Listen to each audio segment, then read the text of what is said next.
The minimum distance and maximum distance of the point P 2, minus 7 from the circle.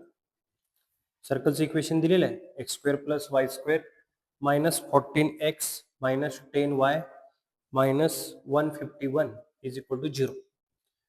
Maximum आणि minimum distance काढायचा आहे बघा. सर्कलचा जर आपण सेंटर घेतला तर तो 7,5 होईल. रेडियस फाइंड केली तर काय होईल बघा 49 प्लस 25. सी ची व्हॅल्यू मायनस आहे, मायनस मायनस प्लस होईल. या सगळ्यांचं जर ॲडिशन केलं तर यातला एक इथे घेतला 50 plus 25 75 plus 150 that is 225. R ची व्हॅल्यू मिळून जाईल 15. ओके, रेडियस आपल्याला 15 मिळाली. आता परत बघा, तुम्ही एक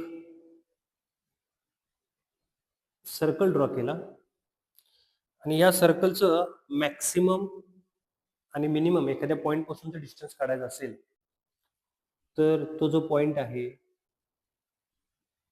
तो कुठे भेटणार बघा तुम्हाला, की एक पी पॉईंट दिलाय तुम्हाला 2, मायनस 7. ओके, हा सेंटर सी घेतला, हे डिस्टन्स आर आहे. इथं लेट से आपण ए पॉईंट घेतला आणि हा बी घेतला.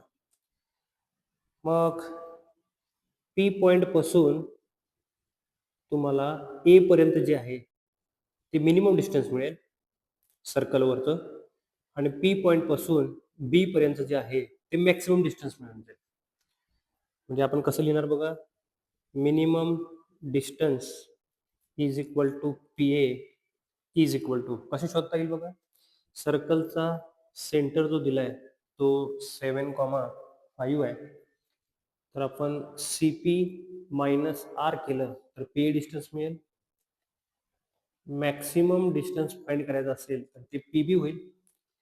ते डिस्टन्स काय होईल बघा, सी पासून पी पर्यंत डिस्टन्स सी पी प्लस पुढील डिस्टन्स आर, म्हणजे ते प्लस आर झालं. ओके, तर आपल्याला आता मॅक्सिमम मिनिमम डिस्टन्स काढायसाठी आर तर माहित आहे, सीपी डिस्टन्स फाइंड करायला पाहिजे. ते सीपी डिस्टन्स आपण इझिली डिस्टन्स फॉर्म्युल्याने फाइंड करू शकतो. तर ते काय होईल बघा, सी पॉईंट मधून पी पॉईंट मायनस करा, म्हणजे डिस्टन्स फॉर्म्युल्याप्रमाणे 7 minus 2 bracket square 5 minus minus plus 7 bracket square route मध्ये 25 प्लस हे 12 प्लस 12चा square 144 169 that is 13. CP distance किती मिळालं बघा 13. हे डिस्टन्स इथं पुट करा. 13 मायनस रेडियस आपण ऑलरेडी काढलेली आहे 15, 13 प्लस 15 काय राहील बघा, हे 228. Option number A is correct.